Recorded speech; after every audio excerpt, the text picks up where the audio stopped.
Hello दोस्तों, जैसा कि हमने पहले भी बताया था कि इस वीडियो में हम अभी कुछ और भी प्रॉब्लम्स के बारे में चर्चा करेंगे।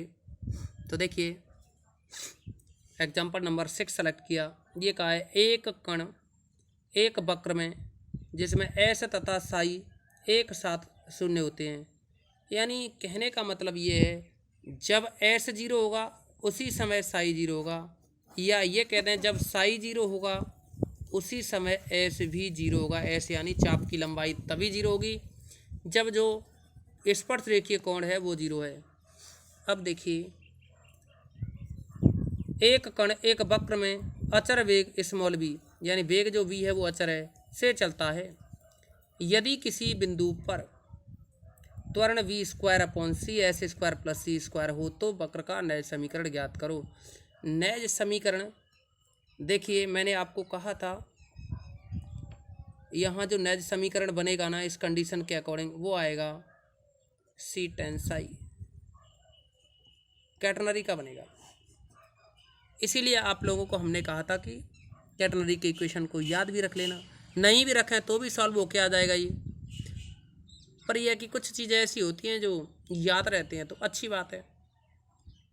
अब देखिए, एक कण एक वक्र में जिसमें एस तथा साई एक साथ शून्य होते हैं, अचर वेग v से चलता है। यदि किसी बिंदु पर त्वरण v square C upon S square plus C square हो तो वक्र का नए समीकरण ज्ञात करो। आपके लिए दे रखा है अचर वेग v से चलता है। एक कण एक वक्र में अचर वेग v से चलता है, तो यानी जो वेग है D S upon D T वो v अचर है। इसका दोबारा से डिफ्रेंशिएशन करें टी के रेस्पेक्ट में, D two S upon D T square, तो v का क्या हो जाएगा, जीरो हो जाएगा। अब देखिए, किसी बिंदु P पर जो त्वरण है वो है अंडर रूट में D two S upon D T square का square plus V square upon rho का स्क्वायर। देखिए, D two S upon D T square zero है, जीरो लिख दिया, और ये वी स्क्वायर अपॉन रो का स्क्वायर। साथ में जो बिंदु P पर त्वरण दे रखा है क्वेश्चन में वो है V square C upon S square plus C square, तो हमने इसकी जगह भी वैल्यू रख दी। अब देखिए, V square C upon S square plus C square, और यहाँ वी स्क्वायर अपॉन रो का स्क्वायर है, इसको रूट से बाहर निकालोगे तो वी स्क्वायर अपॉन रो बनेगा। वी स्क्वायर से वी स्क्वायर को अगर कैंसिल कर दें तो ये बनेगा सी अपॉन सी स्क्वायर प्लस एस स्क्वायर, या देखिए वो आगे पीछे लिख दिया हमने, उससे कोई फर्क नहीं पड़ेगा। यहाँ से वी स्क्वायर कैंसिल हो गया तो वन अपॉन रो बचा। अब देखो इसके साथ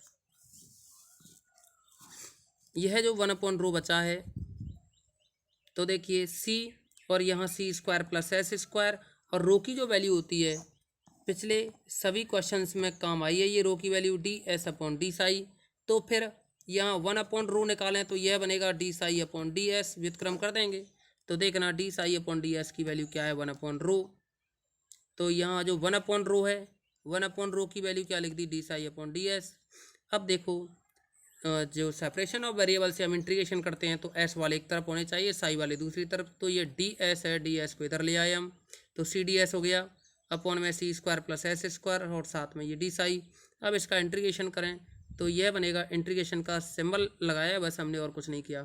अब देखिए, सी को तो यहाँ रखा, ये बना एक तरह से D S upon A square plus X square, यानी ऐसे समझो D X upon A square plus X square, जो कि ये बनता है integration tan inverse X upon A, और यहाँ वन अपॉन ए ये होता है। तो देखिए, यहाँ ए की जगह सी है तो वन अपॉन सी, ये वाला सी तो आगे लिख ही दिया, यहाँ रहा one upon C, tan inverse x की जगह एस है अपॉन में सी, और डी साई का साई, और ये सी कांस्टेंट।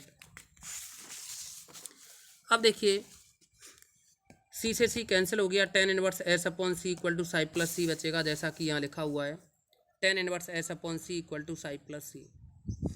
अब आपको इस कंडीशन दे रखी है कि जब एस इक्वल टू जीरो तो साई इक्वल टू जीरो। तो देखिए, यहाँ कंडीशन रखेंगे, एस की जगह जीरो लिखेंगे तो टेन इनवर्स जीरो बनेगा, टेन इनवर्स जीरो जीरो ही होता है, टेन इनवर्स जीरो, और साई की जगह ये जीरो लिखेंगे तो जीरो प्लस सी। तो देखिए, ये टेन इनवर्स जीरो जीरो हुआ तो सी की वैल्यू क्या हो गई, जीरो। सी की वैल्यू जीरो रखेंगे तो ये बना tan inverse S upon C, tan inverse S upon C equal to psi, और सी की वैल्यू जीरो रख दी। अब देखिए, टेन इनवर्स को राइट साइड में ले जाएं तो S upon C equal to tan psi, और यहाँ बना एस इक्वल टू सी, इधर ले जाएं तो C tan psi, S equal to क्या बना दोस्तों, सी टेन साई, जो कि कैटनरी का समीकरण है। इसी के साथ एक और प्रॉब्लम के बारे में बात करेंगे हम।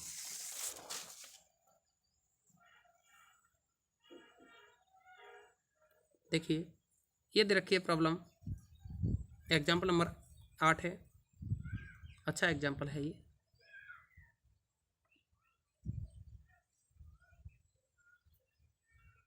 देखो क्वेश्चन में कहा है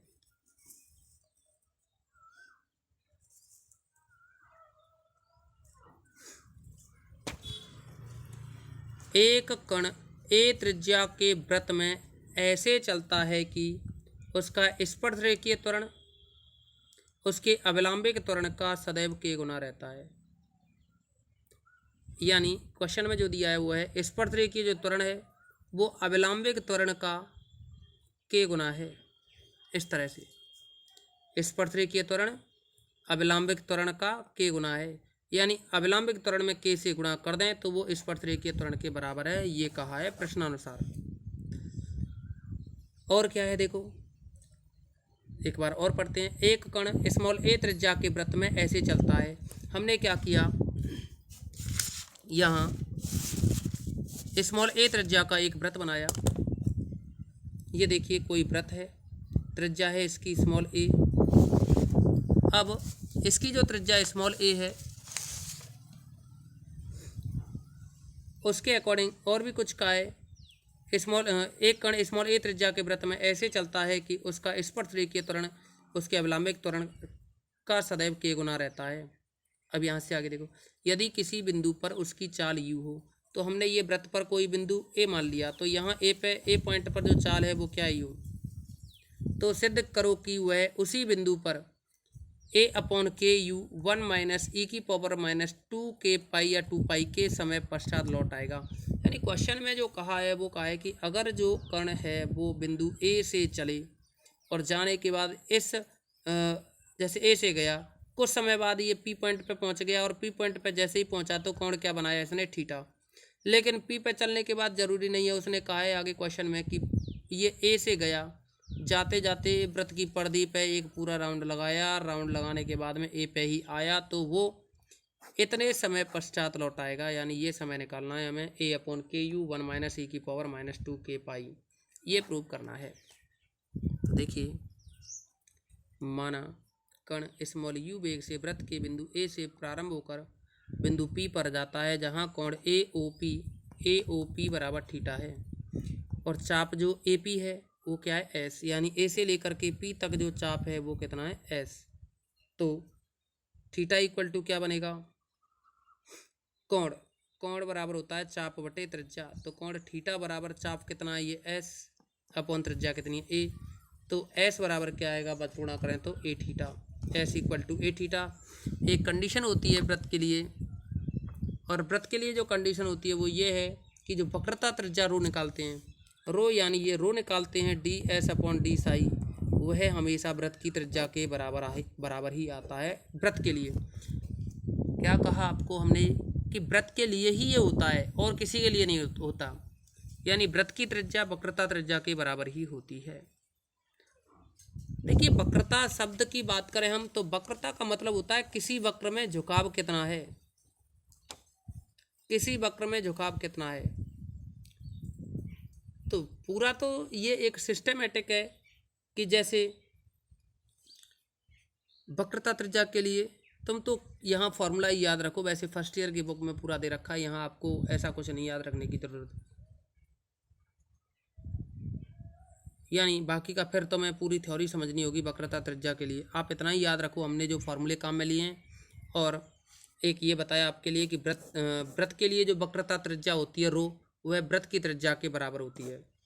ये आपको अपने दिमाग में रखना होगा। अब देखिए क्वेश्चन में दे रखा है स्पर्शरेखीय त्वरण है वो अभिलंबिक त्वरण का के गुना है। तो अभिलंबिक त्वरण का के गुना है जैसा कि हमने आपके सामने लिखा है। तो देखिए इसके अकॉर्डिंग स्पर्शरेखीय त्वरण d2s अपॉन dt स्क्वायर है बराबर में के गुणा में अभिलंबिक त्वरण होता है बी स्क्वायर अपॉन रो। देखिए स्पर्शरेखीय त्वरण जो d2s अपॉन dt स्क्वायर है, इसको हमने कई फॉर्म बताई थी कि d2s अपॉन dt स्क्वायर लिखो, या dv अपॉन dt लिखो, या इसी को v dv अपॉन ds लिखो। इन तीन तरीक़ों में आपको पहले भी बताया था। हमने क्या किया, v dv अपॉन ds लिख दिया, यहाँ k है, v स्क्वायर अपॉन रो है। इसी के साथ में देखेंगे आप v है, D V upon D S को आप D V upon D theta upon D S कर सकते हैं। डी थीटा कैंसिल हो जाएगा तो D V upon D S बचेगा। फिर के है, वी स्क्वायर है और रो है। अब देखिए एक वी से एक वी कैंसिल हो गया। S equal to A theta है, तो यहाँ D S upon D theta निकालें तो क्या आएगा, थीटा का एक हो जाएगा, ए बचेगा। तो यानी ये तो है D S upon D theta. अगर आप डी थीटा ऊपर रखें डी एस नीचे रखें तो इसका व्युत्क्रम यानी व्युत्क्रम करें तो 1 ए हो जाएगा। इसका उल्टा करें तो क्या हो जाएगा 1 ए।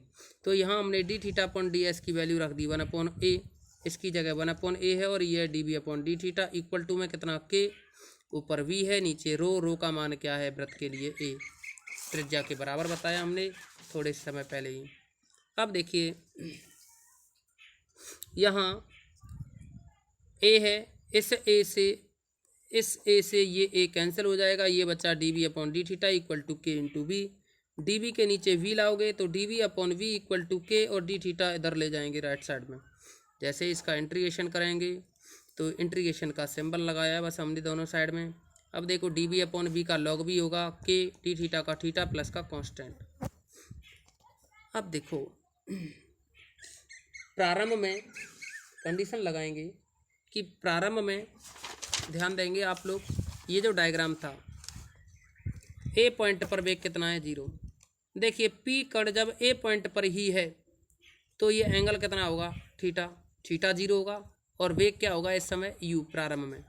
तो यानी थीटा इक्वल टू 0 पर प्रारंभ में थीटा इक्वल टू 0 पर वेग v बराबर क्या है स्मॉल u। यानी कहने का मतलब ये है प्रारंभ में थीटा इक्वल टू 0 तो वेग v बराबर कितना u, और यहाँ जब v की जगह u लिखेंगे तो देखिए log u ये बनेगा log u, और यहाँ थीटा की जगह 0 तो ये 0 प्लस c तो c रह जाएगा यानी c equal to log u। ये बना log v equal to K theta, c की जगह लिखेंगे log u। अब देखिए log v minus log u equal to K theta, ये बन जाएगा log v अपॉन u यानी log m minus log n से log v upon u equal to K theta. log को राइट साइड में ले जाएं तो ये v upon u equal to E की power K theta, v equal to आएगा u ई की पावर के थीटा। अगर इसको बजगुणा करें u को ई की पावर के साथ ले जाएं। अब देखिए इसी के साथ यानी ये बना v is equal to u E की पावर के थीटा बना, और जब ये बन जाएगा तो देखिए v की वैल्यू होती है D S upon D T और यहाँ रहा u ई की पावर के थीटा। इसी के साथ D S upon D T को हम तोड़ सकते हैं D S upon D theta upon D T में डी थीटा कैंसिल हो जाएगा तो इसमें तोड़ा, और ये u ई की पावर के थीटा हम पहले भी बता चुके हैं कि D S upon D theta equal to क्या है ए, क्योंकि एस इक्वल टू क्या था ए थीटा। तो यहाँ से अवकलन करके D S upon D theta की वैल्यू क्या है ए निकली, तो यहाँ D S upon D theta की वैल्यू ए लिखी, साथ में D theta upon D T और ये u ई की पावर के थीटा। अब देखिए u को a के साथ इससे डिवाइड करें, यहाँ u को a के साथ लाएं तो a अपॉन यू ई की पावर के थीटा है, अपॉन में आएगा ऊपर ले जाएंगे तो माइनस का के थीटा हो जाएगा, और डी टी को इधर राइट साइड में ले आओ, डी थीटा यहीं है लेफ्ट साइड में। अब इसका इंटीग्रेशन करेंगे, मतलब हमने यहाँ सेपरेट किया है, थीटा वाले एक साइड में और टी वाले हैं वो एक साइड में। अब देखिए इंटीग्रेशन करेंगे तो a अपॉन यू ई की पावर माइनस के थीटा डी थीटा और इंटीग्रेशन डी टी। अब हमने यहाँ माना कण को a से पुनः a पर आने में लगा समय क्या है कैपिटल T है। यानी कहने का मतलब ये हुआ इस डायग्राम के अकॉर्डिंग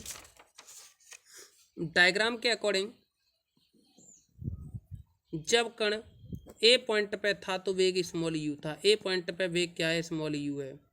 लेकिन देखिए a पॉइंट पे स्मॉल u वेग है, कण जैसे ही यहाँ से पूरा राउंड लगा के गया पुनः a पे ही आया तो टाइम क्या लग रहा है t।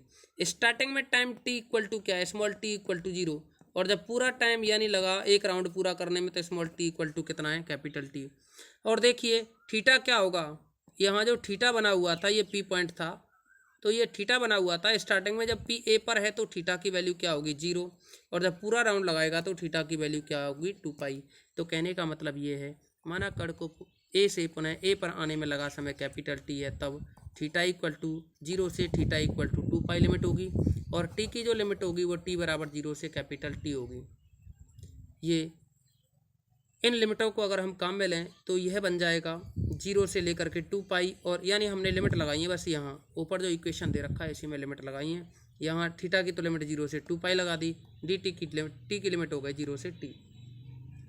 अब देखिए ए अपॉन यू, और यहाँ ई की पावर माइनस के थीटा का इंटीग्रेशन होगा, ई की पावर माइनस के थीटा अपॉन माइनस के, ये थीटा के साथ में जो गुणांक होता है वो नीचे आ जाता है, यानी इंटीग्रेशन ई की पावर ए थीटा डी थीटा, ये बनता है इंटीग्रेशन ए थीटा अपॉन ए, ये बनता है। आप चाहो तो ए थीटा को टी मान के कर सकते हो इंटीग्रेशन, बातें की है। और देखिए यहाँ डी टी का क्या होगा, डी टी का होगा टी, लेकिन लिमिट आएगी 0 से टी, तो स्मॉल टी की जगह कैपिटल टी लिखेंगे, माइनस लोअर लिमिट लगाएंगे तो 0 लिखने पर 0 हो जाएगा, उसको नहीं लिखा। तो ये बना T equal to A upon U, और देखिए माइनस का जो के है उसको भी बाहर निकाल दिया, ए अपॉन के यू होगा, के यू हुआ लेकिन माइनस हो रही है। अब देखो ई की पावर माइनस के थीटा और 0 से 2 पाई, और ये टी माइनस ए अपॉन के यू, देखिए ये आया, यहाँ बनाइए माइनस ए अपॉन के यू, ई की पावर माइनस के थीटा है, जैसे ही थीटा की जगह 2 पाई लिखोगे तो ये बनेगा 2 के पाई, ये आ गया। फिर लोअर लिमिट लगाएंगे, माइनस 0 लिखोगे थीटा की जगह तो ई की पावर 0 1 होगा, तो ये 1 हो गया, किसके इक्वल आई है, टी के।